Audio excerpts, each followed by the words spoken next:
President Muhmmadu Buhari is set to meet leaders of the restive Niger Delta in Abuja next week. Emmanuel Ibe Kachikwu, the country's oil minister, says Nigeria's government aims to get rid of all militancy in the area. Unrest in the region has resulted in low production of oil. Nigeria wants to rebuild its petroleum industry and will outline its strategy next week. With more on this, I'm joined by CCTV's Deji Batmas live in Lagos. Deji, what is the significance of the expected meeting between President Buhari and leaders from the Niger Delta region?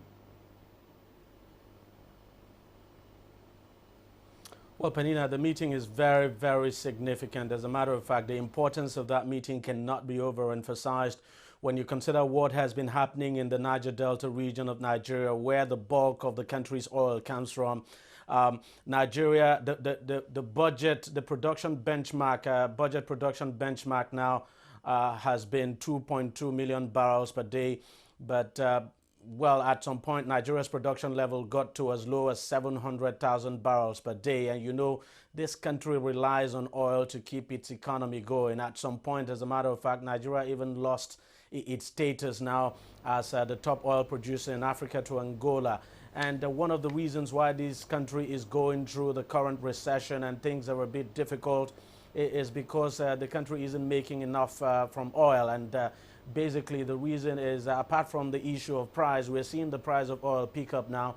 But the biggest issue for Nigeria has been militancy in the Niger Delta region. Militants have been blowing up oil facilities in that region. And so this is very important. It's important for the government now to strike some kind of truce with these militants so that these bombings will stop completely and the international oil companies, for instance, can go back to work normally, and then Nigeria will be able to ramp up its oil production and then get to that level of 2.2 million barrels per day, because that way the country will begin to make enough money, especially foreign exchange, that it needs so very badly now. And of course, Deji, we do know that some oil firms are reported to have sacked many workers owing to dwindling returns after attacks by militants on oil installations. What more can you tell us about the impact of the Niger Delta insecurity? Well, the impact of the Niger Delta insecurity is enormous. As we speak today, a number of the oil companies in that region have sacked their staff. Both unions in the oil industry in this country, I'm talking about Nupeng and Pengerson, came out the other day to say about 30,000 workers have lost their jobs, and that if something is not done, more workers will be will be sacked. So it's enormous for the oil companies, and one of the reasons why some of these oil companies are taking this action is just because they've not been able to produce. We've seen militants bombing their oil facilities, and the militants tell them not to go back to fix those facilities until an agreement is reached with the government. And so some of these oil companies have actually had to close shop. It's a terrible time for them. And the